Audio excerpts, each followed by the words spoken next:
Hi, everyone. Before Randy gets the Billy Bats treatment for making fun of me in the intro, make sure you follow us on Spotify, Apple, or wherever you get your podcasts. Rating us 5 stars and leaving a review really helps us out.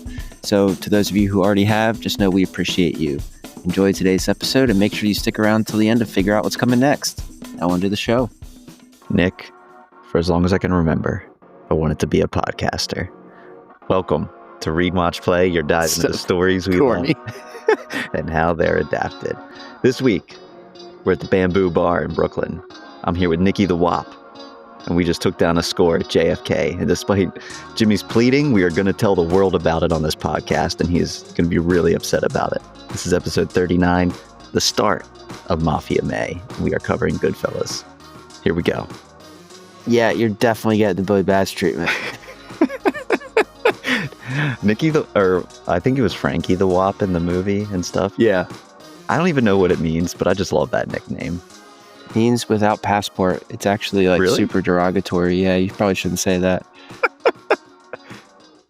It's offensive. It's like a slur against Italians. Well, Nicky the Wop right here. I can't say that because I have absolutely no Italian in Me me. neither. So. Not a speck of Italian blood in me. I don't know what I would be. There were some fantastic nicknames in that panning scene. Yeah. When they're going through the bar, I was like, this is amazing. You're Brandy 2 times. Yeah. Get the papers, get the papers. Yeah, or I love the one that's it's fat. It's like Fat Joe's uncle or something, and it's not even Fat Joe. We don't even know who this guy is. It's his uncle. This is that guy's nickname. Oh, so good. So, what are we covering here today? Yeah, so we're covering Goodfellas, a little Marty-esque movie. Martin Scorsese, one of his marquee films. It's adapted from, is it Wiseguy or Wiseguys by Nicholas Pileggi? Wiseguys with some colon after it. Yeah, we're not going to read the colon. I don't know what's after the colon. No, it's Wiseguys. It's the Henry Hill story. Everybody, I think, is familiar with probably Ray Liotta's best role here. This is going to be a fun one. Yeah. Do you want to give us the plot synopsis? I just want to jump right in. Yeah. So let's hit it. Plot synopsis. Actually, I have it here. Wiseguys' life in a mafia family and its adaptation, Goodfellas, tells the true story of Henry Hill, a half Sicilian, half Irish kid from the Lower East Side who rose in the ranks of a Lucchese, no idea if that's how you say it, crime family. Lucchese. You want to run that one back? Lucchese. With the Waluigi crime family. The Waluigi crime family. No, we're just keeping this. Becoming a soldier in the mafia wars before turning informant to the FBI when the family turned on him. It's a rags to riches to suburban mediocrity tale that gives an in-depth glimpse into the waning years of the heyday of organized crime in New York City, the corruption that pervaded all aspects of life from local business to government to the justice system. For a time, these wise guys ran the town, and the world was at their fingertips before paranoia, drugs, and the FBI crashed the party. It's the story of Wise Guys and Goodfellas. This is one of those movies that has been with us our whole life. Do you have any recollection of seeing this the first time? No. I don't have any recollection of seeing this the first 10 times. I couldn't tell you how many times I've seen this movie. Yeah, I have a suspicion on what spurred it because, this came out before we were born, 1990. Even through my adolescence, I was definitely not allowed to watch this movie in the 90s. I'm assuming there was no way this was flying. But when Vice City came out, and I got really addicted to those Grand Theft Auto games, and I found out Ray Liotta was the voice actor of Tommy Vercetti, and I was reading a ton on what was inspiring Vice City and what were the mafia stories they were playing off of. It's mainly Scarface in Vice City, but Goodfellas kept coming up. I wonder if that maybe spurred me, but it is a thing. I feel like I probably saw parts of this on cable TV before I ever actually sat down and watched the movie.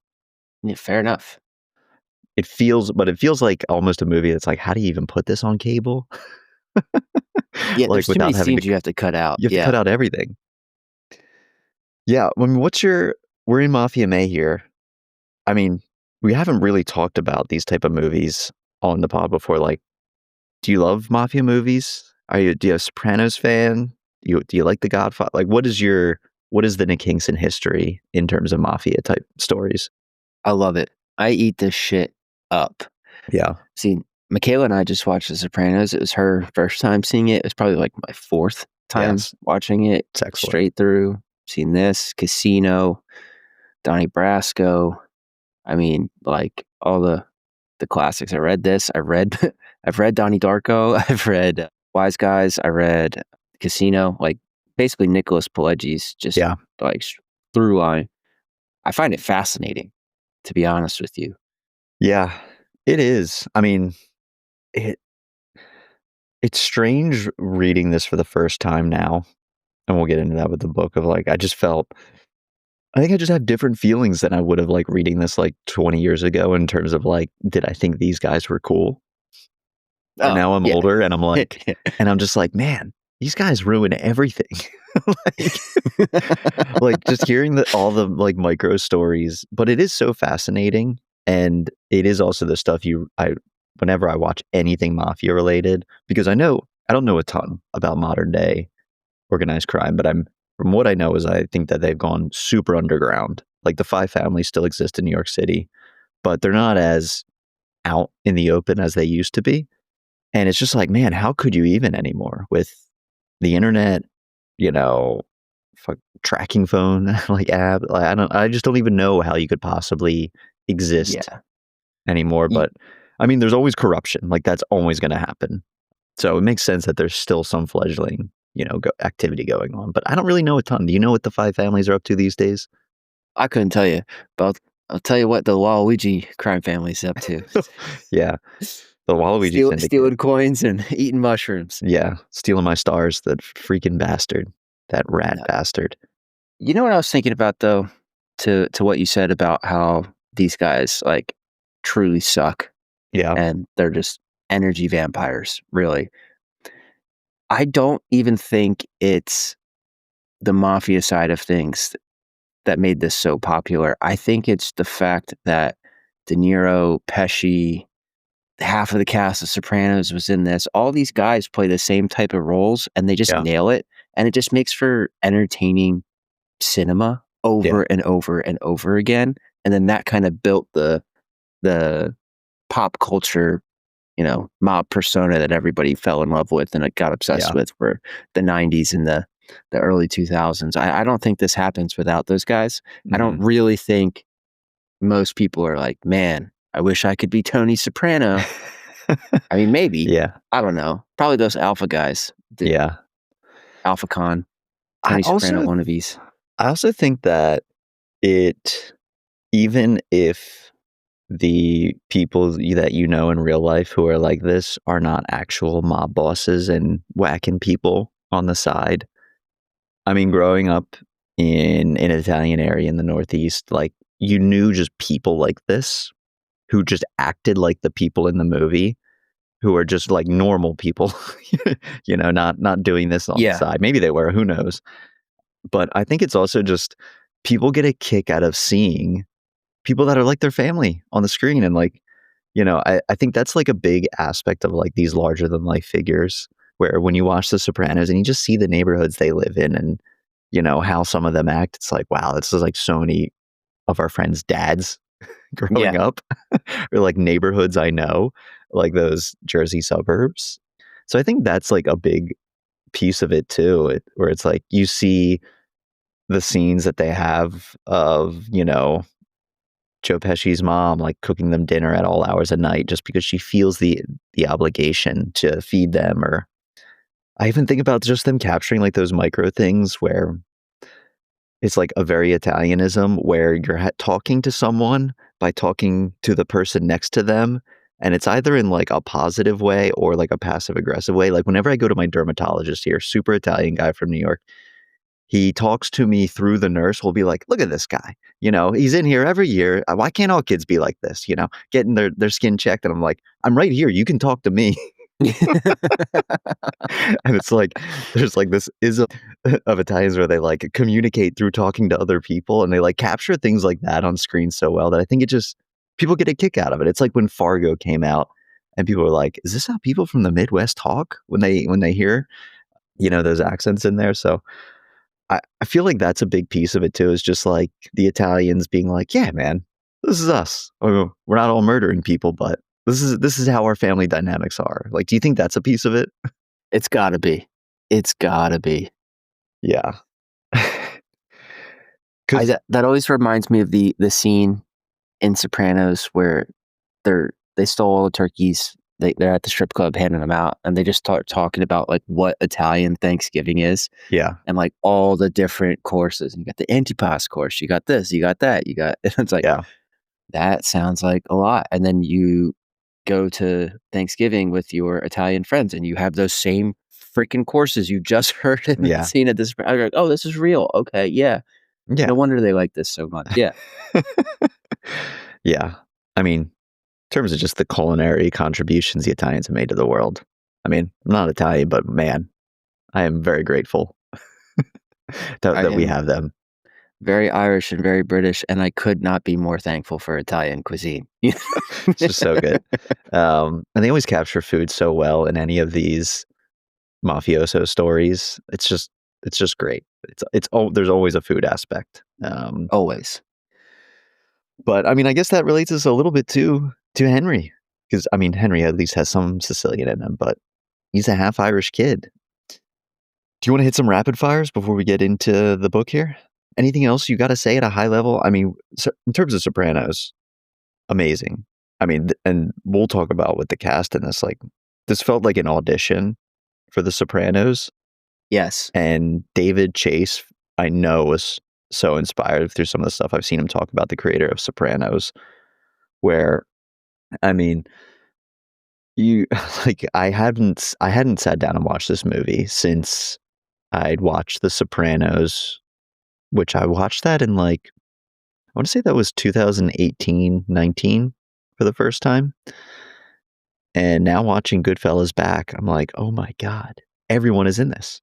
Literally every single Everyone. person in big roles, minor roles, like so influential for the genre. And like, who knows? Like, I think of like the sliding doors of like Sopranos changed TV forever. Would we, like, if Goodfellas doesn't exist, do we ever get something like The Sopranos? Does TV Who change to like the who prestige knows? era we're in? Who knows? It's got to be one Great of the most question. influential movies of all time. That's high praise.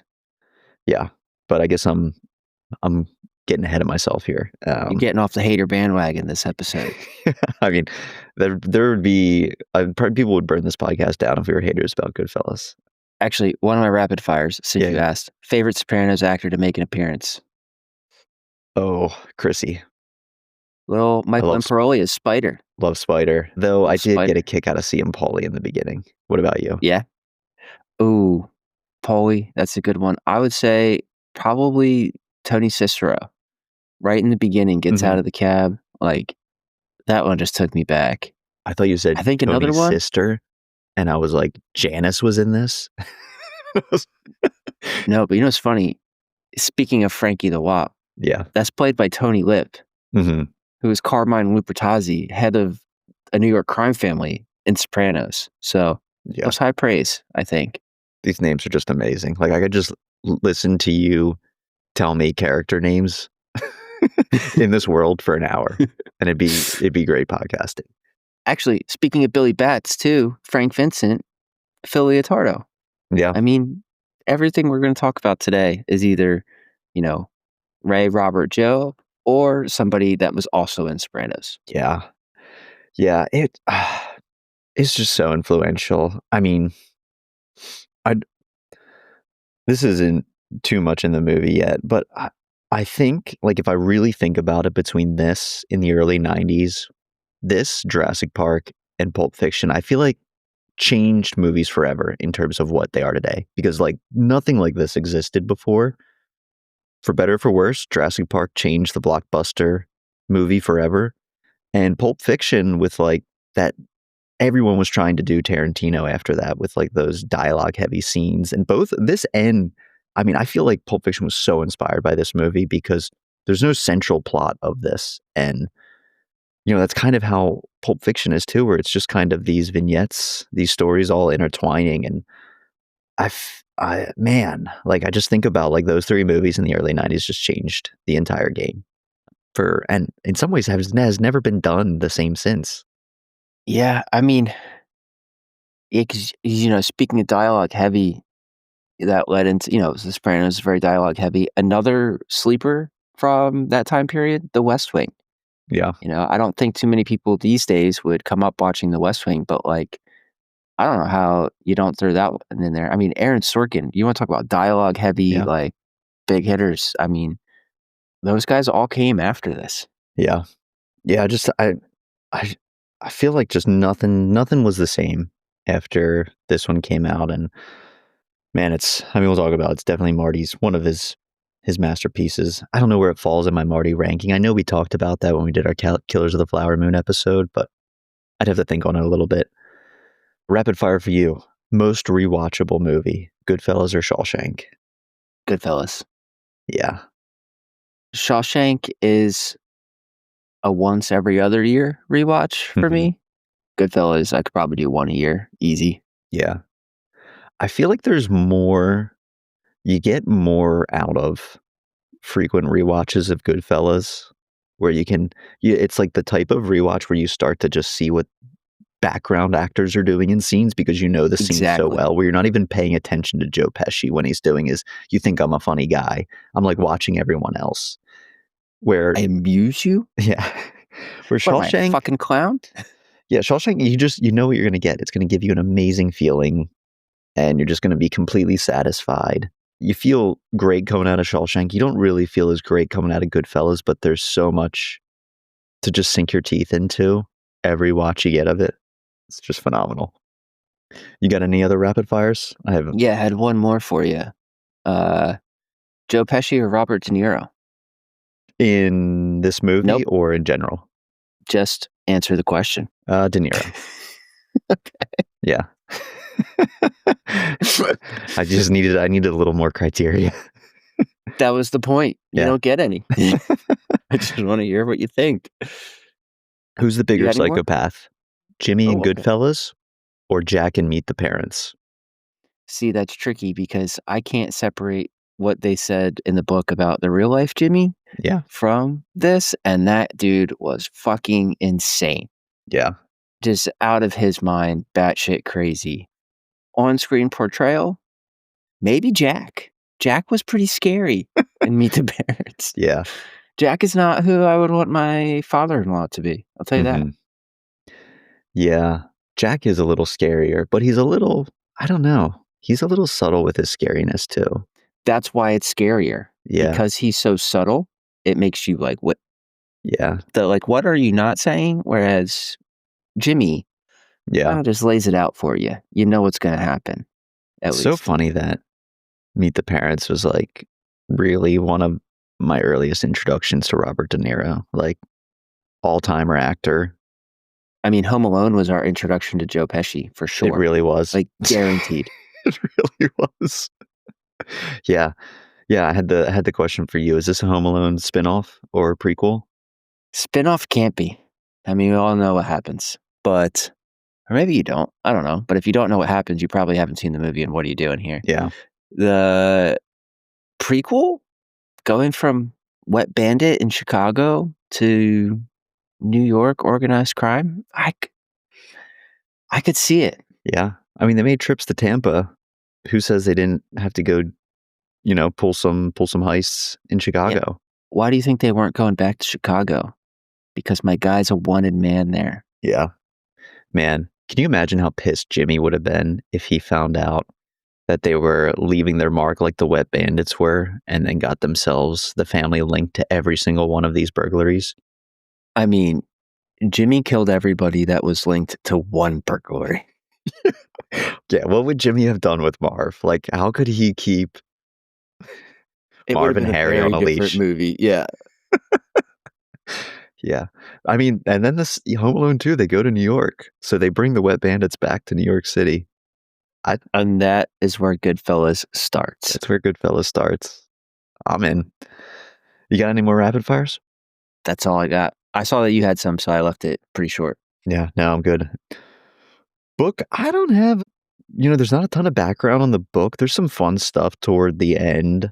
I don't know if you listen to that in the audiobook where he talks a little bit about just his interactions with Henry Hill. But this came out in 1985. Nicholas Pileggi he was just a reporter, I think, originally, kind of reporter, investigative journalist.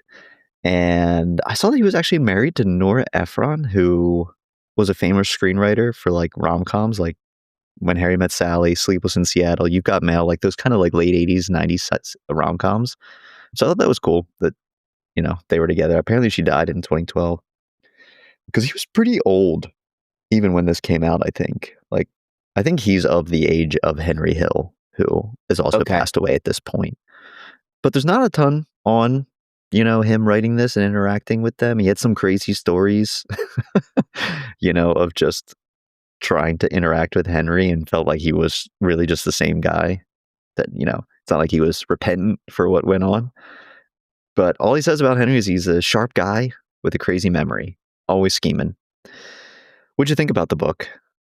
Yeah, I think what you said, sharp guy, is a pretty good call. He wasn't just bragging like, I effing did that or this or whatever. He was just, it really did feel just like his perspective of just events that happened. He was just kind of narrating. Some cool things about the audiobook for sure. Martin Scorsese came on and narrated the preface that he wrote for the book, which was really cool to have him come on. And one of the things he said is, other than trying to be as true to the book as possible, one of the really cool things about this is there's not just a main character. Henry Hill didn't make himself the main character in his narration. He made that lifestyle and that culture the main character. And I thought that was a really cool way to put it, and it makes it a less cheesy way to explore, that subsect of Italian American subculture, which I thought was a really good choice to keep it that way for Martin Scorsese.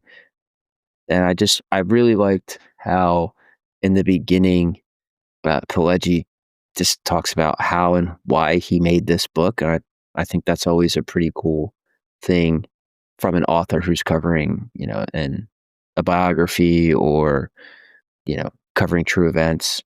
Yeah.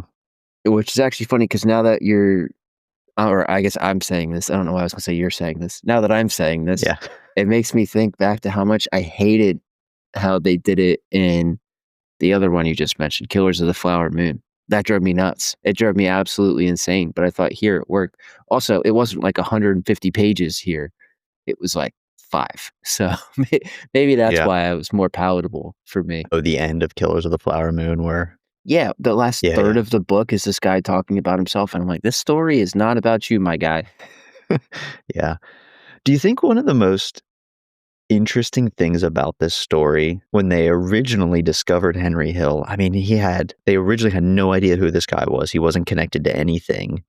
And the more they dug, the more they realized he's involved in literally everything and is just completely absent from any records. He's not the type of guy, because he's not fully Italian, so he could never be a made man. He's never showing up on the family trees or any of that stuff.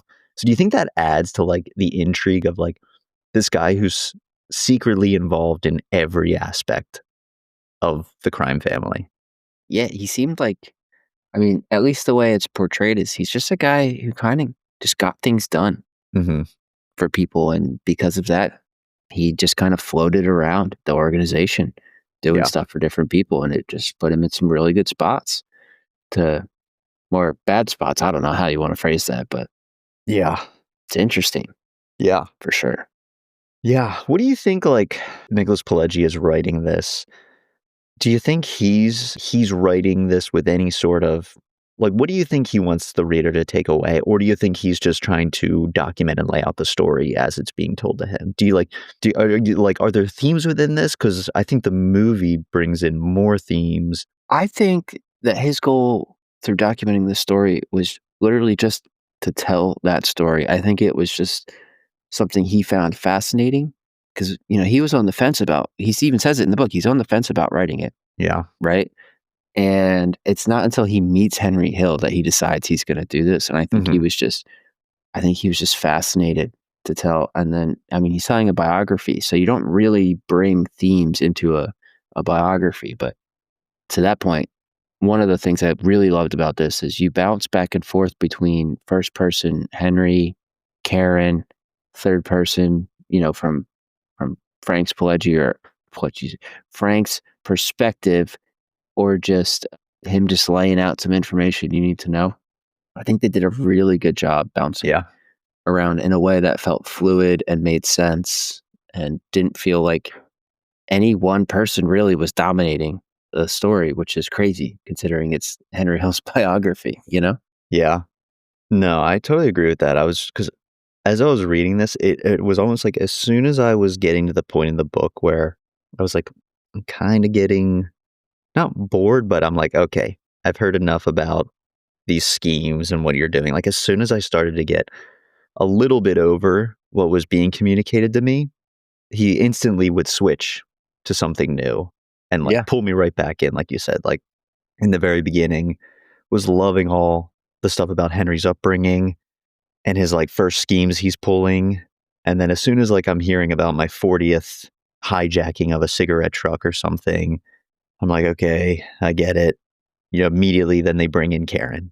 And then it switches to like an oral history relay of like you're reading like Karen colon and then she's like describing things. Then Henry's responding to like what she's describing. yeah, And they just did such a great job in the book of like keeping it really fresh through the whole thing. And I really absolutely. appreciated that because it could have just been pretty straightforward and dry of just regurgitating bad things Henry did. And I feel like he did a good job of avoiding those pitfalls. Absolutely. I agree completely. What do you think then? Like, what interests you when reading this book? Like, kind of what keeps you coming back and like wanting to listen or turn another page? Is it the characters? Is it, the schemes are getting away with? Is it like what kind of brings you back? Honestly, for something like this or some of the others, it's just diving into the minds and how these people think and how they justify what they do Yeah. and why they're even doing what they're doing in the first place. Hmm. I mean, there is a certain exciting element to, oh, I boosted cigarettes and now I'm selling them to the union workers. And it's Yeah. okay. That's kind of cool, I guess. I don't know. Yeah. But for me, I find the characters so fascinating and the real people so fascinating. And it's not about the murder, the blood, the gore, the crime. It's just truly cannot get enough of just like listening to the even Henry talks about it too. He like how different guys are and how respect is different to some people and how you can say certain things to some people, but you can't break this guy's balls because of this. It's just like, I know. what is wrong with you? And that Yeah. is crazy to me. And I can't. It's like reality TV for me. Yeah. I can't get enough of it. Yeah. Yeah. I think it's because they're such larger than life characters that it feels like everyone's Exactly. dialed up to 12 all the time. Yes. And it's like, It's so over the top, but it's real. it's so Like real. Yeah. Yeah. that's what I like. I think that's what it is for me. Yeah.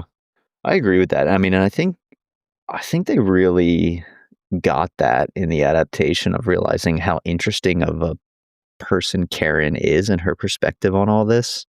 Because even more so than Henry, who was an outsider pulled into this world, she's a complete outsider pulled into this world.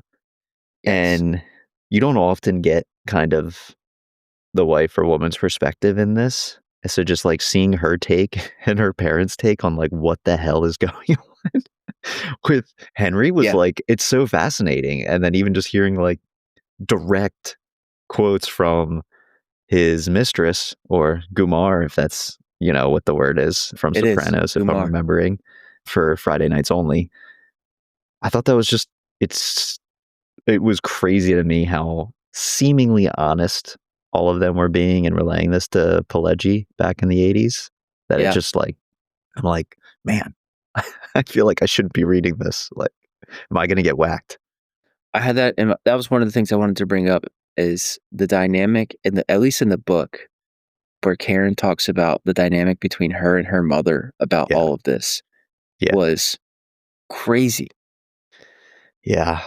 It's just, I mean, and they were just so young too then. Like, I just could not imagine. I mean, I couldn't imagine my parents' reaction now. Couldn't imagine this when I was like, I mean, I don't know. I forget. Was she like, they were definitely like early 20s when they met, right? Yeah. Yeah, they were very young. Like you're still just a kid then. like, like, what do you do if you realize your daughter is dating a mob member? like, like, like literally last weekend. Sorry, I got to wash out the trunk. There was a dead guy in there. My bad. Like, need to hide some guns in your trash can, Grandma. Sorry. I thought it was crazy I think we should talk about this. In the book, especially in the book, Karen's willful ignorance towards what Yeah. was actually going on is insane. And the way, like, okay, maybe in the beginning you can believe that he's a guy that just does, some petty stuff that affects big corporations, and then he makes a little bit of Yeah. whatever on the side just to make ends meet. Fine. But you married this guy. You saw what was going on. You could read the papers. Like, who doesn't go to jail for 10 to 20 years? People who, steal a loaf of bread, right? Yeah. Or people who, like, some of the petty bullshit that they made it seem like she believed that it was. I mean, how do you not know? I know. You can read the papers. You see Yeah. what's going on. Yeah. Yeah. She knew. She had some really great quotes. I wish I would have pulled where she's pretty honest about looking back and being like, I think I knew what was going on. And, I just wanted to look the other way because they were living a great life. They didn't have to worry about, money. I love the, quotes of her saying, like, when she needed money, she would just tell him how much she needed. And it was either a full finger size, meaning she needed a big stack, or a half finger size, meaning she needed half a stack. It's crazy. And I think just like the psychoanalysis too of like Henry's dad.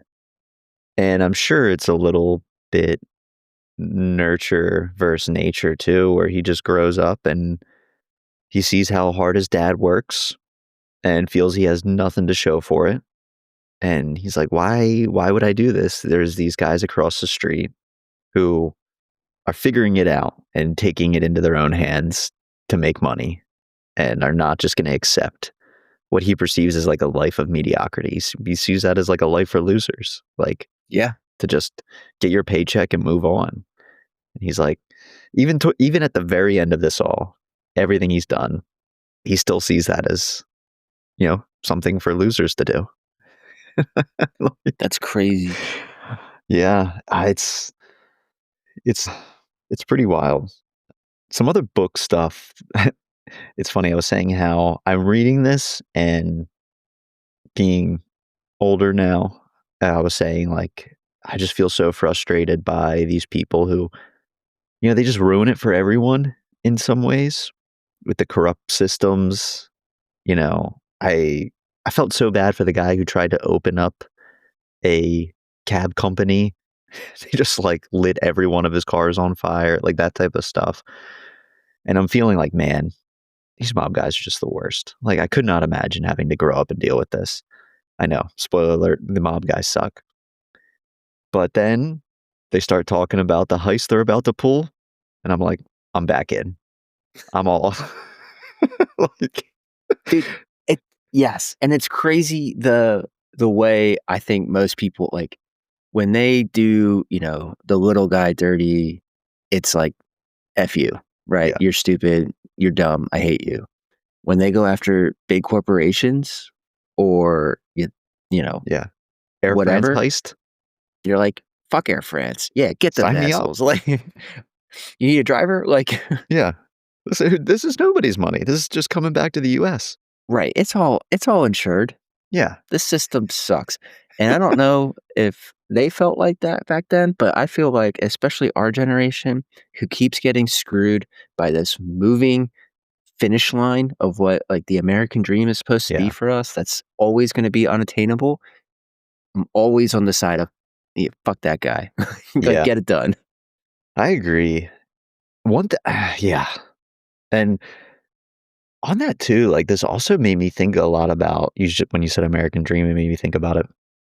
It's it's almost like did the crumbling of the mafia time up with society advancing, technology advancing, people getting sick of it, who knows? But I also feel like there was culturally, from what I understand reading the story about the mafia, there was always this grooming of the next generation.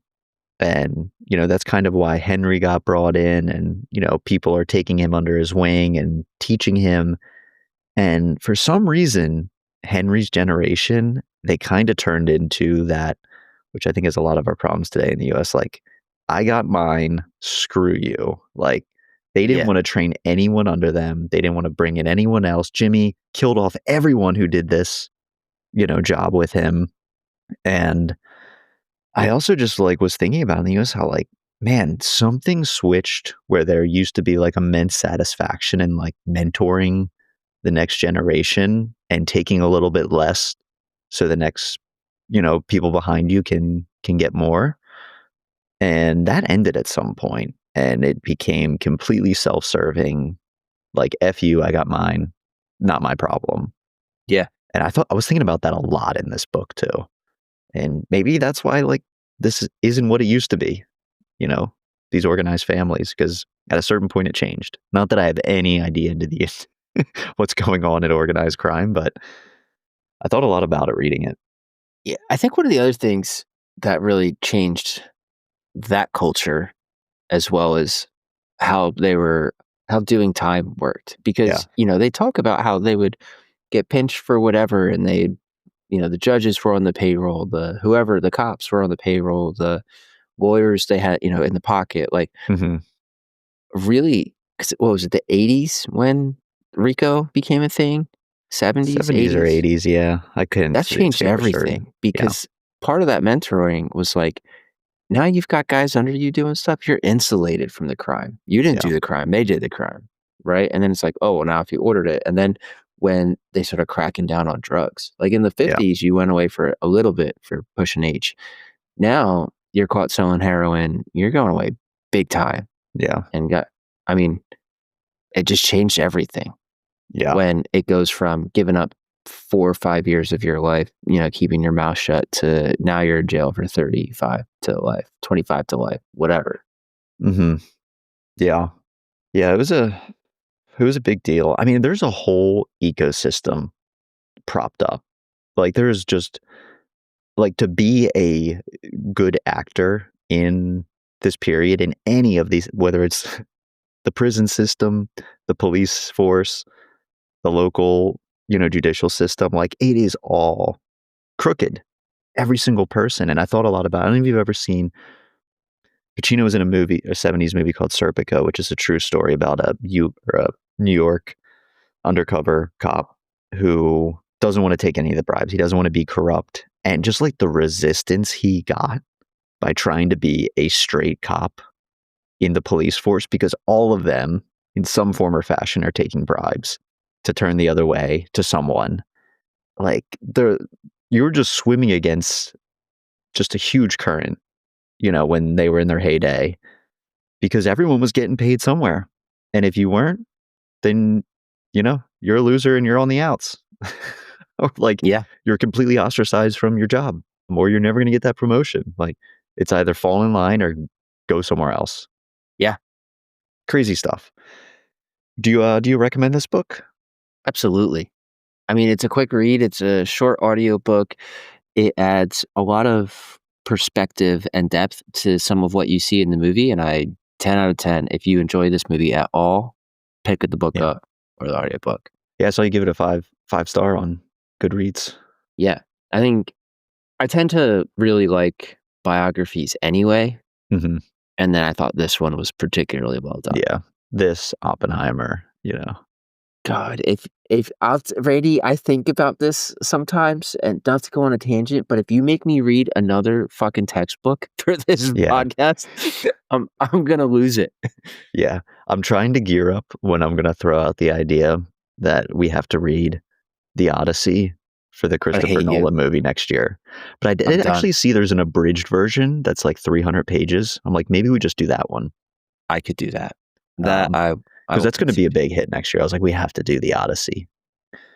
But yeah, I absolutely recommend this too. I mean, even if you feel like you know this movie inside and out, I feel like this book is so rewarding and gives you just such great insight and detail. Like, they don't go into the heists at all in the movie, and you get soup to nuts how they carried these out, which was really cool.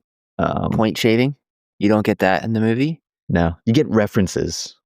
What else? I have a list. Big fun fact, when they go down to Tampa, they name drop the restaurant they meet at is Columbia, our favorite restaurant here. Really? Still in existence, huge family owned. The original location is in Ybor, which is the one they went to. And I'm like, damn, is this restaurant still corrupt? Because it's family owned since 1909, I think. And it's great. It's a great restaurant. They do like a flamenco show at the OG location in Ybor. It's really good. That's actually pretty cool. Yeah, but I was like, damn, that's the one. Yeah, there were so many schemes in this. Let me just make sure I have no other notes from this. We can say this when we get into the movie, but I was also thinking, is the mafia the original pyramid scheme? Like, you're just passing money up the chain. Okay, well, to be fair, no, it wouldn't be I don't think that would be a pyramid scheme because you don't get anything for recruiting new people. I guess you do for recruiting new earners, but you're still bringing them up. You don't just get. It's definitely in a pyramid. That is for sure. I don't know if it's a scheme. And they're definitely running schemes. Fair. But great book. I'm good on the book side unless you got anything else there. Nah, I'm good. Let's pop off about the movie. Movie time. I mean, we said the book came out in 1985. Yeah. Scorsese did not have a ton of interest going back to the mafia but he was reading it while he was working on The Color of Money, which is something we could also cover one day because I'm pretty sure that's a book. And he loved it. I mean, he said he gave the preface to the novel, and he said it was the type of thing he got into it and he was just addicted to it. And he cold called Pileggi and said, "I've been waiting for this book my entire life." To which Pileggi apparently replied, "I've been waiting for this phone call my entire life." It sounds like a little bit of Hollywood BS, but if it's true, that's cool. Honestly, if it's true, it's kind of corny. Yes. Like, either way, that's just saying this to each other. Yeah. Like, Scorsese saying it is cool, but then you saying it back is like, yeah, bro, chill. Like, yeah, act cool. Yeah. Don't be a stan. Just act like you've been there before. You know what I mean? Yeah. He did not act that way at all. But he decided to come back, after doing Mean Streets, some other mafia movies. He dips back into the well. And I mean, Scorsese was coming off a weird 80s where he wasn't having, I think he had some coke issues in the 80s, like many directors of the time did. I'd say a lot of people did in Hollywood, especially. And he was a little bit coming out of that. And, pre-Goodfellas, he never really got his due or respect, I'd say, from Hollywood, especially from an award level. So making this was a little difficult, and the studio only backed them and signed on once De Niro signed for it, because De Niro was just red hot. I mean, one of the biggest actors of all time, even at that point. And once he signed on, they did it. Came out in 1990. I mean, massive success. I mean, did really well at the box office. One of the most critically acclaimed movies of all time. Nick's guy, Roger Ebert, 4 out of 4. Loved it. It's honestly shocking. Says one of the most, important movies of all time. Said no finer film has ever been made about organized crime, not even The Godfather. So he's putting this over top of that. Which is an absurd statement, by the way. Yeah. Yeah. Now, I'm not like, listen, you can compare them in any way you'd like, but to be like, yeah, The Godfather, not so cool. This awesome is a strange take, to say the least. Yeah, it's like you feel like if you like one, you like the other. And I think he loved The Godfather too, but I mean, yeah. I think it was nominated. I'm looking 7 awards at the Oscars. Only one winner. Do you know who it was? Lorraine, best Pesci. supporting. Pesci, okay. What was it? Best supporting actor? Best supporting actor. De Niro was not even nominated, which is kind of crazy looking back. I think Pesci also has given the shortest acceptance speech in history, where I think he just walked up and said, "I'm honored, thank you," and then walked off. I respect it. It's like, I love it. But let's get into it. What do you think about the movie Goodfellas? Mid. Yeah. Could have done better. No, I think, okay, talking about this purely as an adaptation for a moment, it is a 10 out of 10. Mm-hmm. They stayed so true to the book. I mean, you can't adapt everything in a book, right? If not, Yeah. why not just write a screenplay? But I think the care that Scorsese took to keep this as true as possible to the story that Henry Hill told Frank Pileggi is perfection from an adaptation standpoint. Yeah, completely faithful. I mean, it elevates it in ways that it's just, this could have been such a mediocre movie in so many ways of just regurgitating what was on the page. And he just found the ways to stylize and present this. Yes. Like, I was thinking about that so much at the beginning of this book, where in worse hands, they just begin at the birth of Henry Hill and run from there. And instead, there's a line in the first few pages where he says the infamous, for as long as I can remember, I wanted to be a gangster. And he pulls out a striking line like that, that's just like lost in the shuffle of these first few chapters, makes that the focal point, and starts you with him, Tommy, and Jimmy, with Billy Bats in the trunk. And it's just like you read that and then see it on the screen and you're like, yep, that's just genius. The way to like kick it off there, and tells you everything you need to know about Henry without having to go through what would be a more biography approach of just starting with his, it's just stuff like that he just elevated in all the best ways possible. Yeah, and this could have been so corny and stupid, right? Really could have been. It really could have. And at any point it could have been. And I always think about, when you hear those guys are like, I could write a movie, I could write a mob movie. And then they have like the corniest dialogue ever, and it's like the shittiest story you've ever heard in your entire life. And you're like, you don't know anything about storytelling. And then you see what Scorsese does with this, and you're just like, God, he is a genius. And he's so good at telling this story, like this type of story. I mean, it's just phenomenal, really. Like, I have just, outside of an adaptation, I think this might be a 10 out of 10 movie. If not, it's like a 9.5 out of 10 for me. It's just the entertainment value and the quality of the through line is supreme. Yeah, I think in so many ways it is his masterpiece, his crowning jewel. And like I said it like earlier, I was like, I just don't think movies were ever the same, because nothing was made at a pace that this movie like just grabs you by the neck and just rips you along with it, and then brings you on this roller coaster up, up, up. And then similar to, I mean, I think of this movie a lot in kind of in talks with Wolf of Wall Street from Scorsese, where it's like you're on this rollicking ride through the first half, and then you're just on this crash in the second half, where all of the consequences come to bear. And I think about these movies a lot together, and that's kind of his MO. Killers Yeah. of the Flower Moon, Goodfellas, Wolf of Wall Street, The Departed, The Irishman, Shutter Island, Yeah. Gangs of New York. He knows how to make you feel good through the first half, and then he knows how to make you feel really bad about what you enjoyed in that first half when it Yeah, all comes crashing down. It's insane. I mean, there's few movies out there that do a great job of giving you the visual sense that you are on drugs and you are the main character in this. I think of a Train Spotting, and this movie makes you feel like you're on cocaine, like with Henry, with the yeah, way he is cutting and like there's like he'll switch between 3 to 4 songs within a minute span, yeah.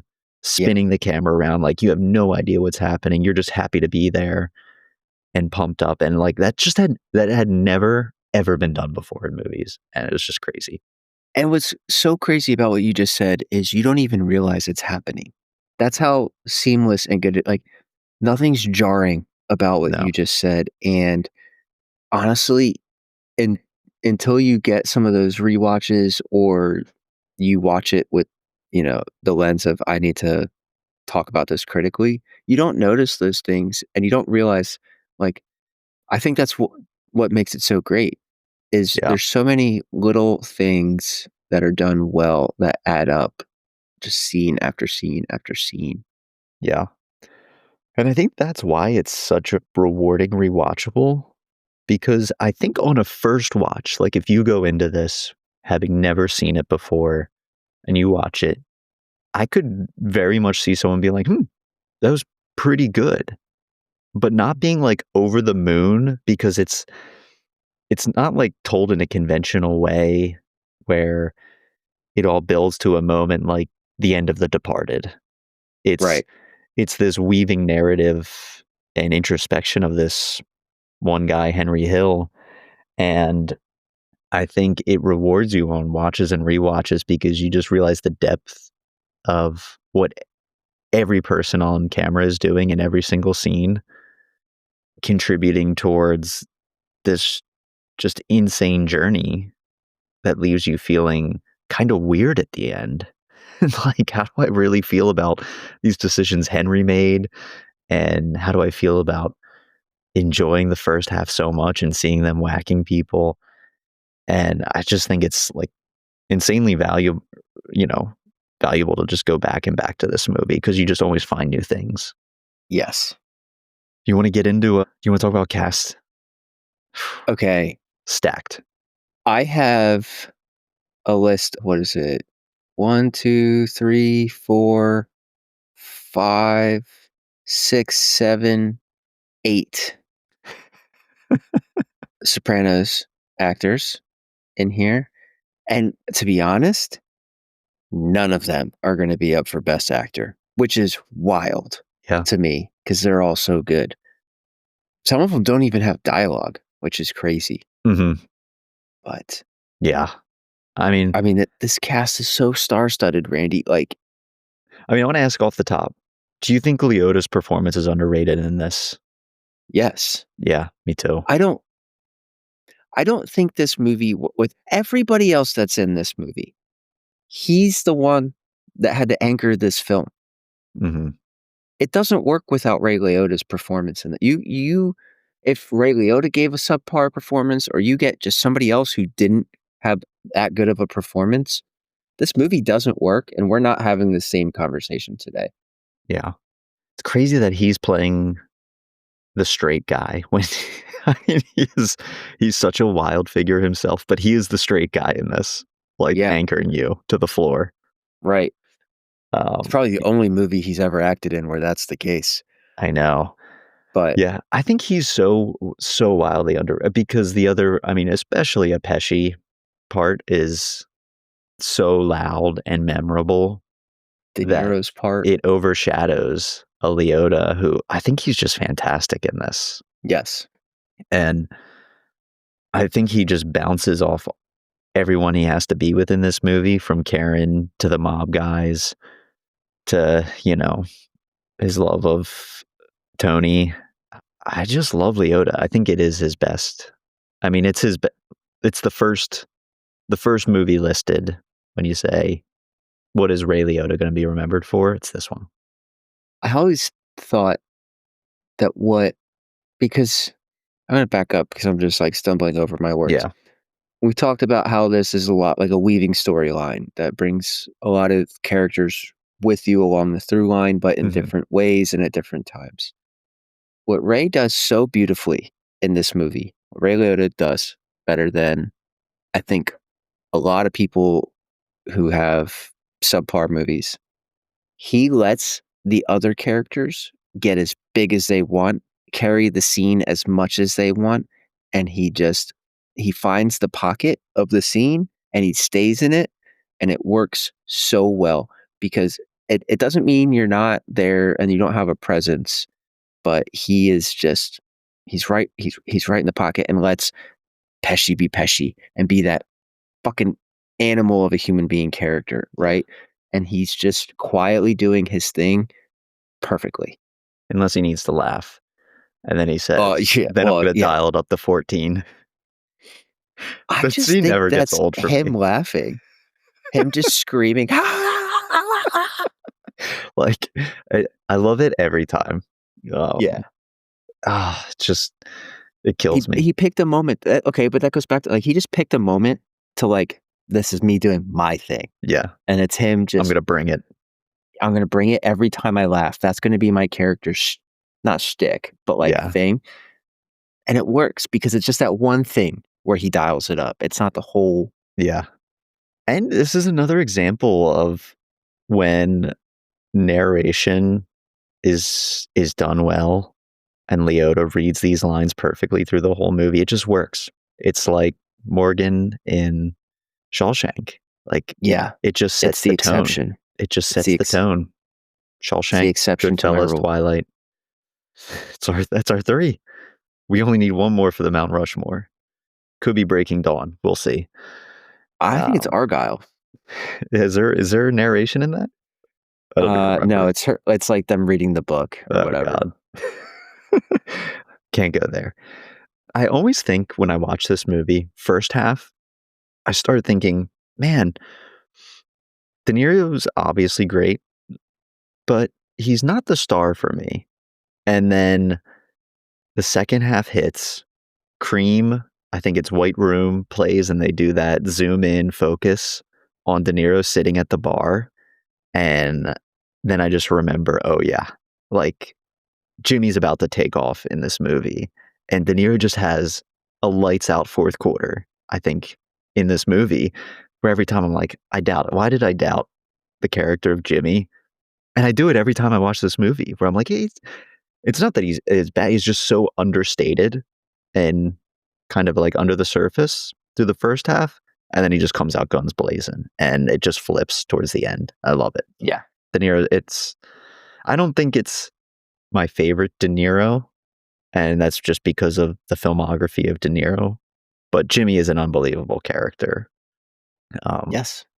Especially when when I think about that scene at the end, I love when he's pretending to be supportive to Karen and he's, telling her he's got some dresses for her that he wants her to check out. And, he's waving her down the street. And it's just like, this is the De Niro that everyone is impersonating. He's just so good in this movie. Pesci? It's Pesci being Pesci, doing his thing, Yeah. Like, this is honestly one of, other than Home Alone, which Pesci stands out for different reasons because we were like right age, right time for that to be just like a classic for us. This is probably the Pesci role I think of most. Yeah. I still probably go My Cousin Vinny just because I love My Cousin Vinny so much.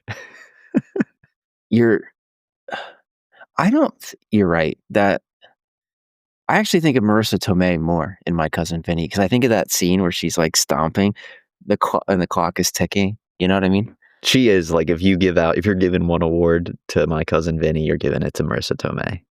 The movie doesn't work without her. I think it's just funny because I think Pesci doesn't get credit for how funny he truly is. Everything he says is funny. when, and he scares the shit out of you. Like, he's funny in Home Alone, but you're never seeing him being like, even then you're not that scared because you just know it's a Christmas movie, it's going to work out. But when he just turns on Henry and is doing the "what's so funny? You think I'm a funny guy? What does that mean?" And it's like he scared the shit out. He still scares me when I watch that scene because it's just such an unhinged response in person, and you don't know what they're gonna do. Scares me every time. It works. And then he's just messing with them. But I'm also to the restaurant owner. I'm like, why? Why are you gonna go over to this guy and call him out on his bill in front of hit him up the next day? This is not the time. He's an Artie Bucco. I'm like, buddy, just. Dude, he's worse than Artie. Artie at least kind of knows his not to do stuff like that. He'll do it to Tony, but he's not doing it to the other guys. No. Well, he did it to Benny, and then Benny put his hand in a boiling pot of or spaghetti sauce. So yeah, How do you feel about Lorraine? Dr. Melfi. Huge piece of this movie. This is I think for me, again, her standout performance. She was great as Dr. Melfi. Mm-hmm. But this is like she's not Dr. Melfi if she doesn't crush Karen Hill first. No, this is the audition tape.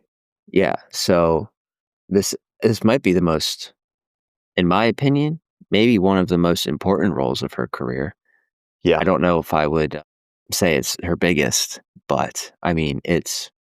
I'm looking at her thing right now, and her top build is Sopranos and then Goodfellas. And she's done some other stuff, and I have seen her in other things, and I thought she does a good job. But this was a moment for her to shine, and she did. Yeah. I think she adds, similar to the book, the injection of Karen into this movie just adds so much and balances it out, where you could get a little bit exhausted with the mob guy routine. And she's fantastic in it. They really go for it in some scenes. I think of when she flushes the heroin down and they both have their freak out and they're crying. Or when she's on top of him, they turn it up with the gun. Yeah. But yeah, the entire rogues gallery of the mob is just excellent. What are you thinking for best casting here in this movie? What's the best performance? I'm not even going to give you options. I'm just going to tell you straight up, it's Ray. It's got to be Ray Liotta here. Because although Pesci and Pacino's performances were great, that's what you expect of them in those types of roles. They absolutely brought it, and they absolutely killed it. Mm-hmm. Lorraine was a good second to me. Yeah. However, because of what we talked about earlier, how I feel that this whole thing is anchored around Ray, it had to be him. Yeah. I think it is. I think it is Ray. I do kind of a supporting performance that I really love is Paulie. Oh, he's fantastic. The last scene that him and Karen have, he just knocks it out every time. I love that when he hands her the money, and so much is said between them without having to be said. It's just so that's how it happens in the book, right? He hands the money to Karen, but in the movie, he hands it to Ray Liotta, the $3,000. That's right. And Ray has a little monologue over top of the scene. He's like, "This a whole lifetime is worth $3,000." Yeah. Which there's some interesting changes, and that's one of them. And I think it really worked for the movie because you get a lot more of Karen's role in all of this in the book that you don't necessarily get, I think, in the movie. There's a lot of nods to it, but not true, just this is how it went. And I think that was a good change the movie made. Yeah, I agree. Do you think the mob life is glamorized or criticized in this movie? I think this is interesting because on the outside, it seems like it's glamorizing this type of behavior and these type of things. But the more you dive into it, the more you realize it's a criticism of that. Yeah. It's the same in a lot of his movies, I feel like. Especially The Wolf of Wall Street's the same thing. If you are a brute you kind of like see this as glamorizing that, but the second you really look at it, you realize it's really I don't know what the word is, but critical of that lifestyle and everything he did. And I think Yeah. this is the same way. Yeah. Yeah. I mean, because I always think about the peak glamorization for me happens with one of the best tracking shots in movie history when they're going, Henry's taking Karen to the restaurant, the Copacabana, and they bring them in through the back door, and you're walking Yes. around, and he's saying hi to everyone, and they're going through the kitchen, and then they flow to the maitre d, and then they get the table out. Like that whole shot is just like, wow. Like, could you imagine having that type of status, walking into a restaurant and feeling like they're rolling out the red carpet for you? And No, look at that this is guy, and that's how Karen is feeling, swept off her feet, and you're supposed to be Karen being drug along by Henry's hand in that scene. And you think, I would like to live this way. People are falling over their feet for me. And by the second half of it, I mean, Scorsese just knows better than anybody how to bring you crashing back down to earth yes. and show you that this can't last. It's never going to last. These people aren't your friends. And, I think of that scene with, just how much it sucks to be Tommy. And like, not sucks to be Tommy. I mean, he, made his own grave there. But you think you're being made. These guys who are being nice to you, shaking your hand, little do you know you're about to get popped. And, they bring down everything that you felt good about in this first half gets a knife right in the back in the second half. Yep.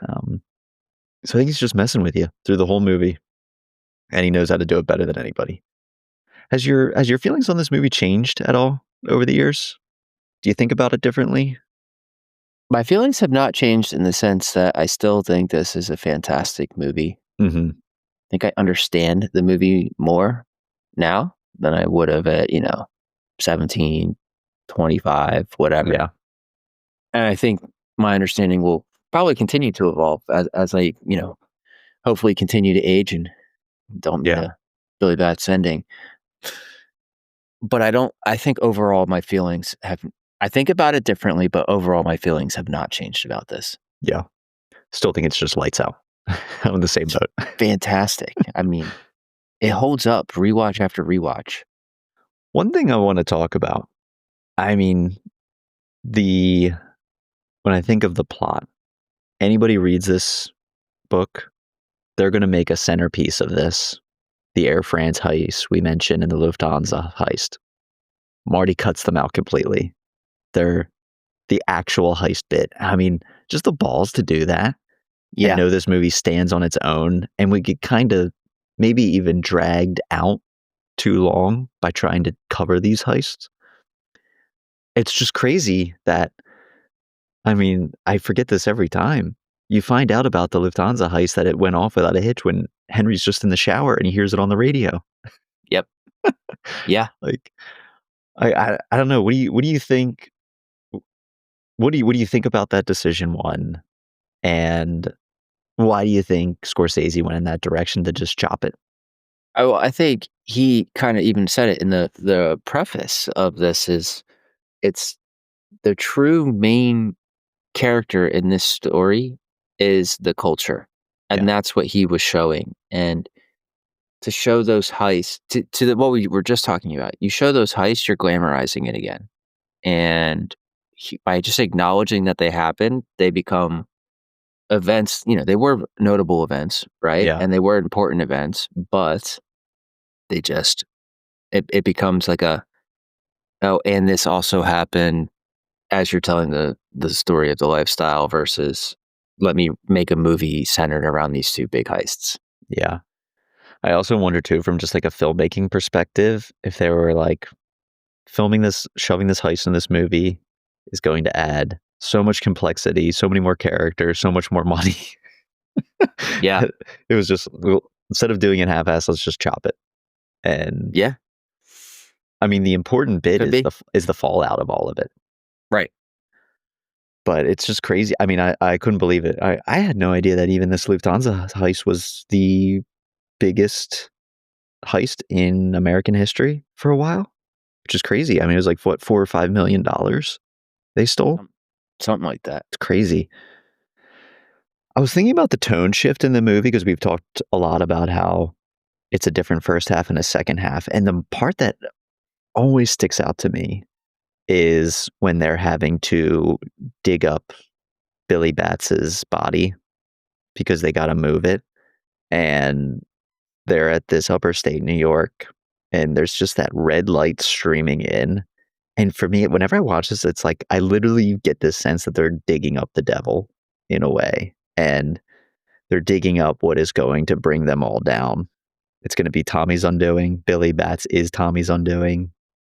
Things will change, are going to begin to change forever between Jimmy and Henry. And at that moment in the movie, I'm just like, the good times are over. Mm-hmm. When we kind of circle back to that first part, the very opening when he's stabbing Billy in the trunk. I love that tone shift in the movie. Anything else you want to talk about plot wise? I don't think I have anything else. I think we've been talking about this for a good bit. I think we've covered the plot pretty sufficiently. You want to hit our favorite scenes? What's your favorite scene? You start. Hold on, I got a notepad on my favorite scenes because I was trying to write them down as I was watching. The young Henry montage at the beginning is really fun. Seeing him getting introduced to the life and the world at the cab stand with Tutty. That's a good one. I love that beginning. Also, apex casting of a young actor who looks so much like older Ray Liotta. Yeah, it's great casting. That was. We talked about the "What's So Funny" scene. That's a classic scene. I think that whole scene where he's explaining who everyone is like a really well shot scene too. I like that scene. I just like that whole scene a lot. Frankie the Wop. Waluigi. I'm trying to think. I like the scenes where he first realizes he's being followed by the helicopter. Mm-hmm. That's a good one for me. And he looks strung out. He is acting irrationally. Or maybe rationally given what was going on, but like that whole thing, I think, because there's a shift in him too. And I think that's a good one. Yeah. I thought a lot about American Psycho during the helicopter scene. And I wonder if American Psycho is playing on that a little bit. Could be. Where Henry is actually being chased. We still don't know about Patrick Bateman. Crazy Bates. Yeah. I love the Billy Batts. And when him and Pesci are fighting, or like Tom, not even, they start not having the fight. Yeah. And, he's making the shoe shining comments. And when it's just like that, I think, was that the first Tommy explosion in the movie, when just the things he's saying to Billy when he just like gets so pissed off at him. And then just like there's the subtle nods at the end where Tommy is, I think, telling Jimmy and them like, don't let him leave, talking about Billy. And you just know it's the end of Billy. Yeah. And they're going to keep him here all night, and Billy's not seeing another day. Gets out of imagine going away for 6 years, you get out one day. That's crazy.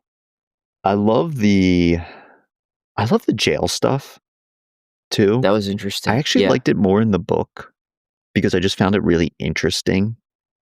There's so much more to it in the book. What's all going on in the prison world and how corrupt this is too. And I really love the scene when they're out of jail and Paulie is telling Henry, "You're out. I know you did what you had to do. You got to stay off the drugs. Get off that." I love when I think they're at like a wedding backyard. Yeah. And I love that. Another scene I love, the post Lufthansa heist, when De Niro is just losing his mind at everyone's purchases in the bar. That's the first time that you see another side of Jimmy in the movie. And what I really love about that scene is, I don't even know if it was set at Christmas time, but they're in that bar.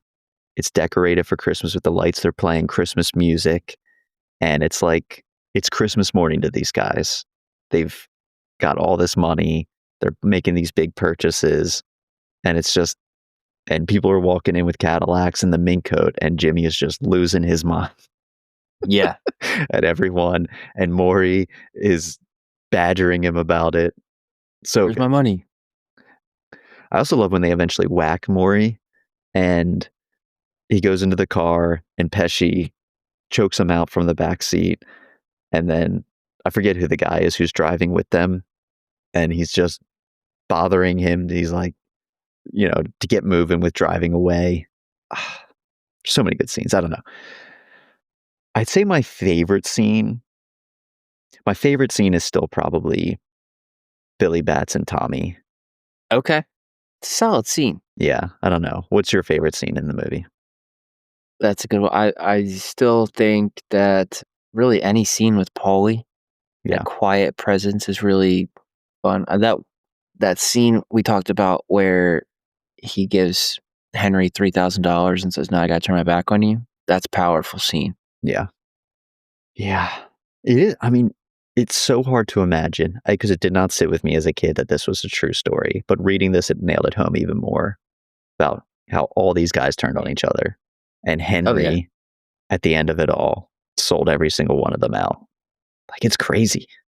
Well, I mean, okay. They do this in Sopranos, and I think they did it pretty well in Goodfellas, too. You have this opening scene where you've got all these players, all these people that are larger than life, and by the end of the show or the movie, there's like one or two of them standing. Mm-hmm. That's it. That's it. And that's what that life gets you. Dead or in jail is how that life ends for everyone. Yeah. I also, we didn't even mention it yet, but the scene of Tommy getting whacked is also up there. And I think what's so amazing about it is when he pulls the car into the garage, it's like the camera's so far away from the garage that you can't see what's happening in there yet. And it just gives you a sense of unease. You're like, you don't know why yet. It's not even registering in your mind, but it just makes things feel weird. And before Tommy knows that he's done. He's done. I also love the Christopher getting a spider. That's when Tommy really starts going off the rails. But yeah, I'd probably stick with Billy and Tommy. That's my favorite. Any missed opportunities from the book, you thought, in terms of scenes? No, actually, the way that some of the prison stuff was cut out, the way the point shaving was cut out, the way the Lenny character was cut out, and the whole A-Source and Lucchese connection was cut out. It made sense given that, this is still a time where you had 90 minutes to tell your story. You can't adapt that entire book in 90 minutes. No. Things would have felt not fleshed out, thrown in for no reason. I really don't think there's any missed opportunities, but I do think that's where reading this book adds a lot of context to some things that make the movie even better. Yeah. And they have subtle nods to all those moments. There's a reference to the point shaving. I was even thinking in the young Henry scene, there's a bit where he's carrying a sandwiches over to the table, and I was thinking of the story of him doing the sandwich, starting to make them himself, and then the deli shop is like, "Hey, I know you're cutting us out. What if we bring you in on this? We need this action. We're surviving off these mob guys right now." And there's no mention of it in the movie, but there's just the scene of Henry carrying the sandwiches, and I'm like, "Oh, I get it now." So many great things like that.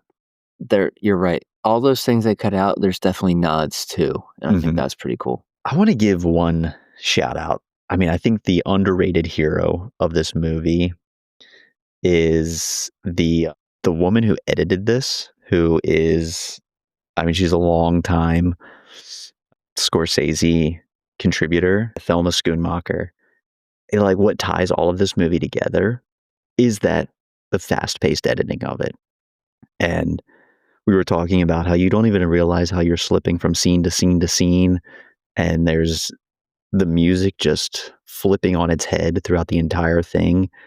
And I think what keeps the pace and what makes this work without having like really no central plot is the editing of this movie.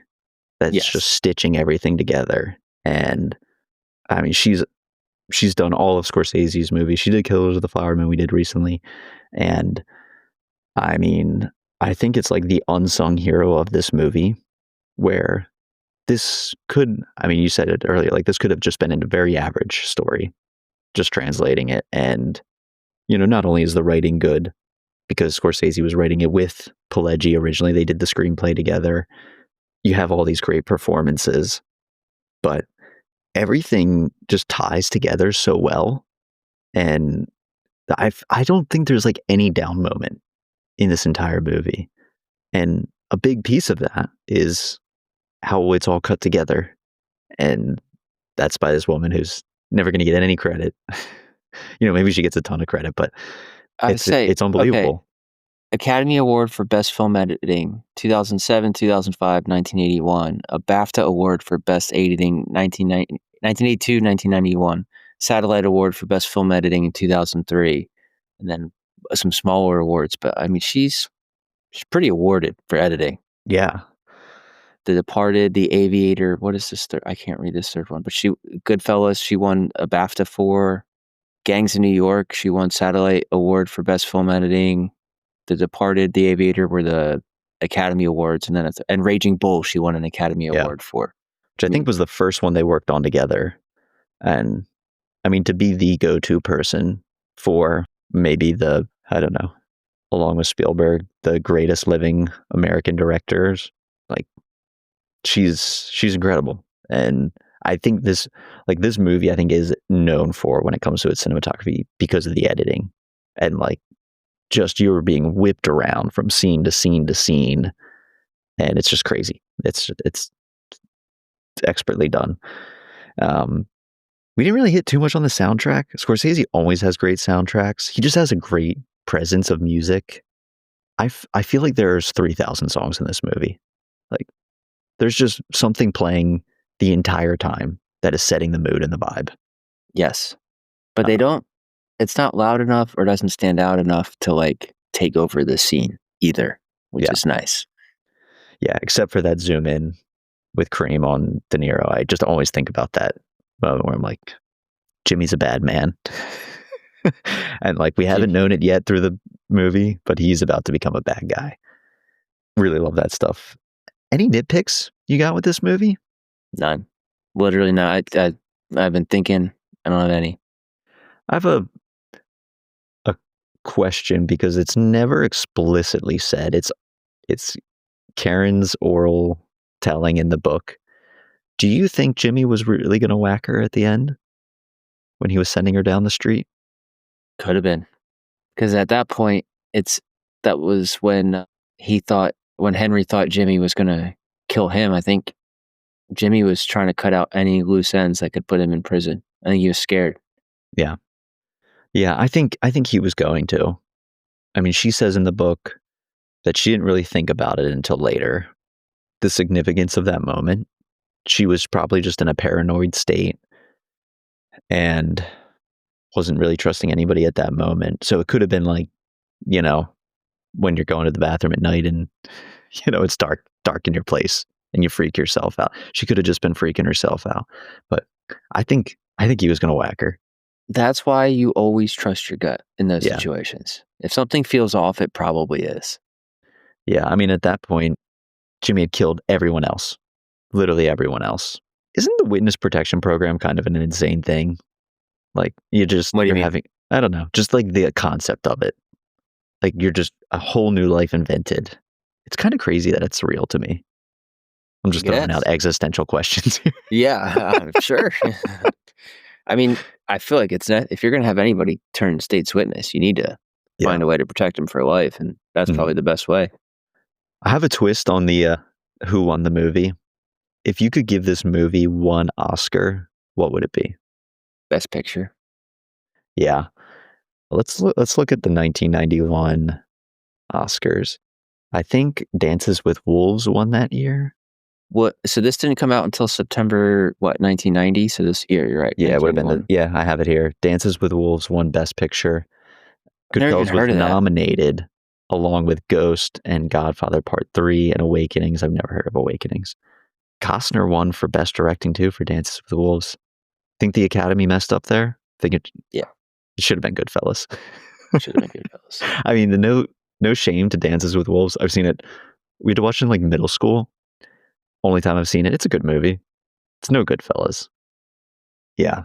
Yeah, no, I mean, Dances with Wolves is fantastic. Don't get me wrong, but it's no Goodfellas. Yeah. I think I'd give it Best Picture. At least give Scorsese Best Director.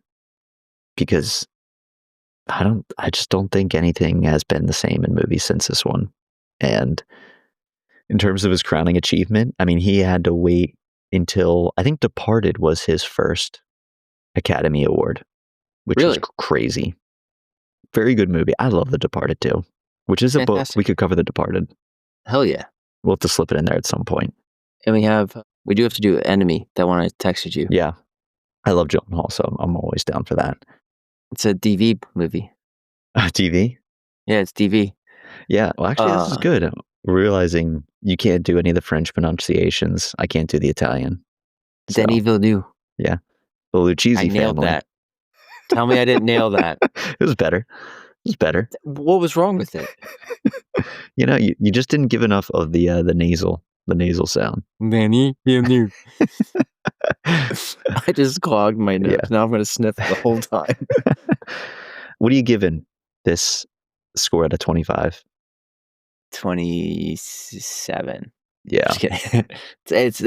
This one actually is a perfect 25 out of 25 for me, and it is probably by definition a Greg Hinkson rewatchable award winner. Yeah. It's probably like the marquee of that category. Mm-hmm. Yeah, I don't know if there are any flaws with this movie. Really can't think of one. I mean, so is this a 50 out of 50? Might be.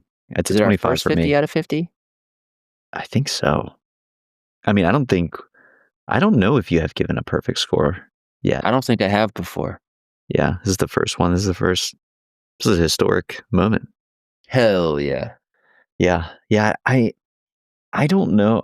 I don't even know what I would begin to critique this movie on. I'm not smart enough to find any faults within it. It's just perfect. Any final thoughts you got on Goodfellas? No, just want to reiterate, read the book. Yeah, I would say if I was telling people what to do, go read the book, watch this movie again. And if you haven't seen it in a while, or you haven't seen it since just cable days, I mean, it's such a valuable rewatch. And I think it's so important to what we know of American filmmaking today. I don't think we get Pulp Fiction without this. We definitely don't get The Sopranos without this.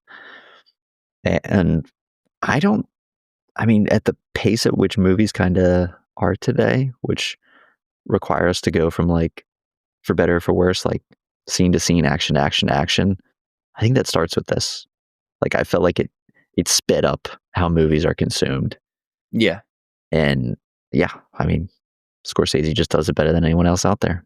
Still hasn't been topped. I don't know. That's all I got to say. You got anything else? No.